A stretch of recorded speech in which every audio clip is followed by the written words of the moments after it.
New concerns about a violent shooting game being played on the streets across America. I got him in the face! This is the only type of gun that's been created for you to purposely shoot at your friend. In the leg, in the eye. This beautiful girl was once shot outside a store and left blind in one eye.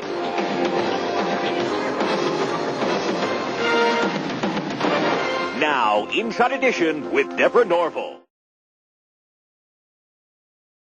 They've become a common plaything with teenage boys, and it is expected that paint guns will be more popular than ever this summer. But parents should be warned, because as Les Trent reports, paint guns are not just harmless toys.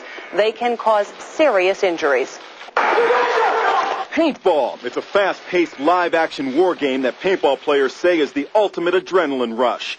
8 million people shoot paintballs, usually in arenas like this, wearing body armor and safety goggles. But many teenagers don't use arenas or safety equipment, with tragic results.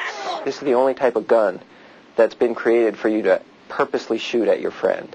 Dr. David Listman is a New York pediatric emergency specialist who just released a new study on paintball accidents, begun after he treated 2 teenagers blinded by paintballs. So almost 40% of people who get hit directly in the eye with this will have permanent, long-lasting visual damage. Go! He says serious paintball accidents have doubled in recent years.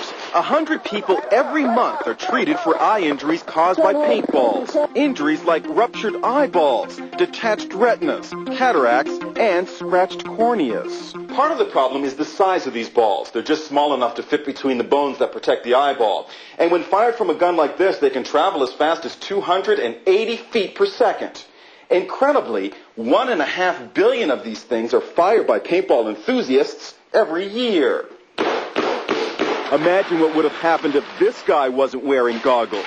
Legally, you must be 18 to buy a paintball gun, but Dr. Listman found most accidents involve children under 15. The light turned green and then they started shooting, and that's when I got hit. Jarrell Travis of Fort Collins, Colorado was 14 years old and sharing an ice cream with friends when shots rang out. We thought it was like a real gun or a BB gun, and it was a red paintball. So we thought that my eye was like gone. Now 20, Jarrell is permanently blind in one eye. The teenager who fired at her from a passing car served just 3 weekends in a youth facility. Drive-by paintball shootings like that one are on the rise. This group of teenagers even videotaped their escapades as they terrorized people with paintball guns. People buy these for their kids. They think they're fun, to play with, and I think people aren't aware of how severe the injuries can be. Dr. Listman is calling for stricter controls on paintball guns, and there are over 20 major lawsuits pending against gun manufacturers brought by injured victims. While Dr. Listman found that injuries are way up, he also says protective equipment has improved greatly in recent years, and people who play at designated paintball parks are required to wear protective gear.